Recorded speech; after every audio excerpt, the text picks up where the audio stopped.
Salut à tous les amis, j'espère que vous allez bien. On se retrouve ce jeudi 19 mars pour une nouvelle vidéo. Alors, on va évoquer dans cette vidéo beaucoup de choses. On va revenir sur le tirage au sort de la Ligue des Champions. Bon, le tirage au sort, on le connaît déjà. On va parler des matchs, on va parler de ce qui s'est passé hier. On va parler aussi de pas mal d'informations sur les blessures éventuelles de Joan Garcia qui est sorti un peu plus tôt et des autres joueurs. Donc, on va faire un petit récap sur tous les joueurs blessés ou peut-être blessé. Donc n'hésitez pas à rester jusqu'au bout de la vidéo. N'hésitez pas non plus à liker, commenter, partager, mettez un petit boost. Je le rappelle, ce soir, normalement, 19h30, 19h40, on sera en live sur Twitch pour parler de l'actualité du Barça avec des informations exclues. Donc n'hésitez pas à participer en live en vous abonnant sur ma chaîne Twitch. Tous les détails sont en description de vidéo. En attendant, petit like, partagez la vidéo, abonnez-vous sur YouTube si ce n'est pas fait. On débute, c'est parti. Alors hier, le Barça s'est qualifié après un gros score contre l'équipe de Newcastle, 7-2 au Spotify Camp Nou. Le Barça continue à maltraiter ses adversaires à domicile, donc ça fait plaisir, même si la deuxième mi-temps a été bien plus réussie que la première, où on a souffert en marquant peut-être à la dernière minute de la première mi-temps, ce qui nous a permis peut-être de nous libérer en quelque sorte, mais que c'était compliqué. On a vu que face à une équipe comme Newcastle, qui par moment maîtrisait, on va dire, l'attaque dans l'espace et tout simplement contrer cette ligne haute défensive, c'est faisable. Et donc on a pu se jauger face à une équipe avec des ailiers très rapides, ce qui nous permet de corriger de toute façon les problématiques qu'on a pu déjà constater via des matchs précédents. Maintenant, en quart de finale, le Barça va jouer contre l'Atlético. Une Atlétique qui nous a éliminés en Copa del Rey après un match aller-retour. Donc ça a été en quelque sorte un petit peu les répétitions. Faut pas oublier que cette fois-ci, le match aller sera au Spotify Camp Nou et non l'inverse, puisque l'Atlético a piqué la place de Tottenham, l'avantage de Tottenham en les éliminant. Forcément, Tottenham était devant nous dans le top 8, donc ils ont gagné l'avantage terrain, ce qui leur permettra de jouer à domicile le match retour en Ligue des Champions contre Barcelone. Maintenant, il y a deux visions. Soit on se dit, c'est quand même beaucoup mieux de jouer à la maison lors du match retour, ce qui est normalement le cas. Soit on se dit, à domicile lors du match aller, tu peux faire la différence, créer un écart suffisamment important pour ensuite, au retour, essayer de résister. C'est un petit peu la vision des deux qu'on peut avoir. Maintenant, lors des matchs un petit peu équilibrés, c'est toujours mieux de jouer à l'extérieur le match aller pour ensuite finir à domicile chez toi.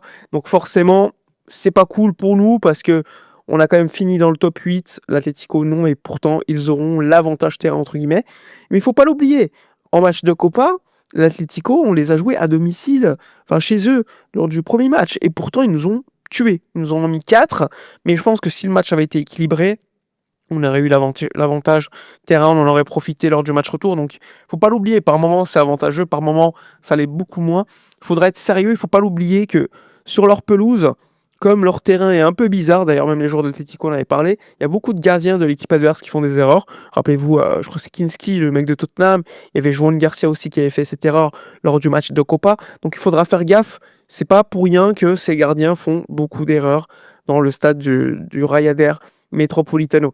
Maintenant, ce qu'on peut dire, c'est que face à cette équipe de l'Atlético, faut pas l'oublier, les cartons jaunes, normalement, en Ligue des Champions, ne sont pas remis à zéro. Donc il y a toujours un risque pour Lamine Yamal, Casado, Fermin Lopez, et je crois qu'il y a Gérard Martin, d'être suspendus lors du match retour en cas de carton jaune dès lors du match aller. Il faut pas l'oublier, les jaunes sont remis à zéro en demi, ce que je trouve complètement débile, parce qu'avant, il n'y avait pas le fameux barrage. Maintenant, il y en a un, donc il y a 2 matchs de plus potentiellement pour certaines équipes. Pourtant, les cartons jaunes ne sont toujours pas remis à zéro en quart de finale, ils sont remis à zéro seulement en demi. Donc c'est aussi une phase importante qu'il faudra checker, sachant que ça peut avoir un impact clairement sur le jeu. Ensuite, on peut aussi expliquer que cette équipe de l'Atlético, on va les affronter 3 fois en 15 jours, parce qu'il y a un match de Liga, puis il y a les 2 matchs de Ligue des Champions. Sachant que l'Atlético doit aussi jouer la finale de Copa del Rey, alors forcément, ça peut nous avantager en ce sens, parce que l'Atlético pourra, pour le match de Copa del Rey, beaucoup plus se focus. Mais, pour autant, en Liga, comme il y a un sacré avantage pour le Barça par rapport à l'Atlético. Peut-être que l'Atlético va, entre guillemets, mettre de côté ce match de Liga qui sera peut-être moins important. Pourtant, pour le Barça, ça reste important parce qu'il y a la course pour le titre face au Real.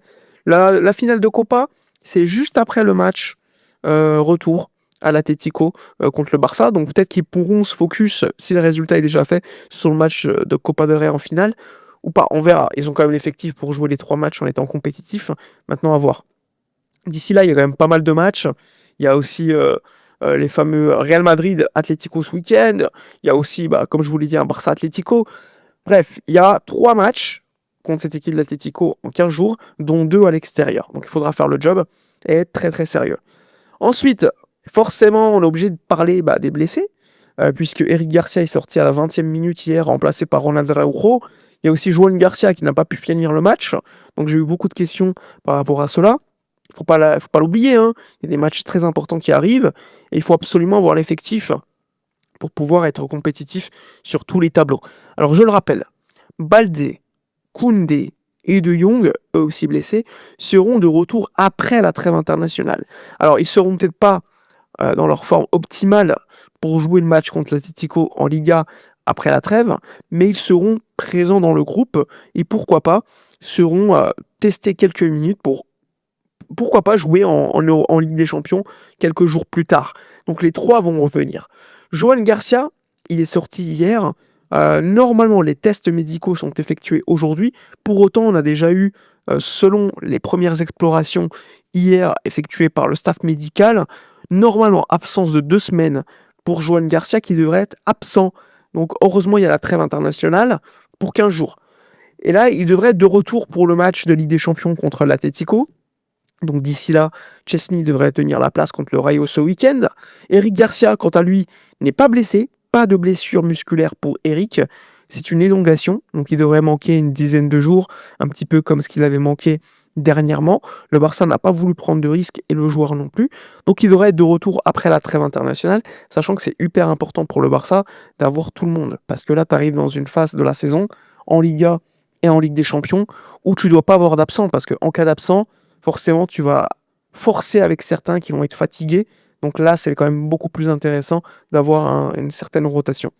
Le Barça a aussi récupéré Lewandowski hier avec 2 buts. Pour autant, il aurait pu en mettre plus à mon goût hier. Mais espérons que ça lui permette de récupérer de la confiance et d'être compétitif lors des prochains matchs. Parce que sans un vrai numéro 9 finisseur, ça va être compliqué de passer contre l'Atlético. Voilà ce qu'on peut dire sur l'état physique de certains. Christensen, je le rappelle, ne sera pas présent pour avant de la fin de la saison, donc pas de Christensen a priori. Il ne faut pas l'oublier. De l'autre côté, il y a Arsenal Sporting qui va nous intéresser parce que forcément, c'est la même partie du tableau. C'est l'un des adversaires potentiels du Barça en demi si le Barça élimine l'Atlético. Donc ça devrait, à mon avis, être Arsenal. De l'autre côté, c'est plus serré. Bayern-Real, sur le papier, le Bayern est supérieur, mais le Real, sait-on jamais, c'est leur compétition. Il y a aussi PSG-Liverpool, qui est très serré, mais je pense que Liverpool est inférieur à cette équipe du PSG en Ligue des Champions. Mais bon, on verra, tout peut arriver. Ça va être assez intéressant à suivre. Voilà pour toutes les informations de la journée. N'hésitez pas dans l'espace commentaire à mettre un petit like. Abonnez-vous, je le rappelle, normalement ce soir, on sera en live sur Twitch et YouTube pour parler de l'actu. N'hésitez pas à commenter, partager, booster la vidéo. On se retrouve ce soir ou sinon demain en vidéo. Ciao!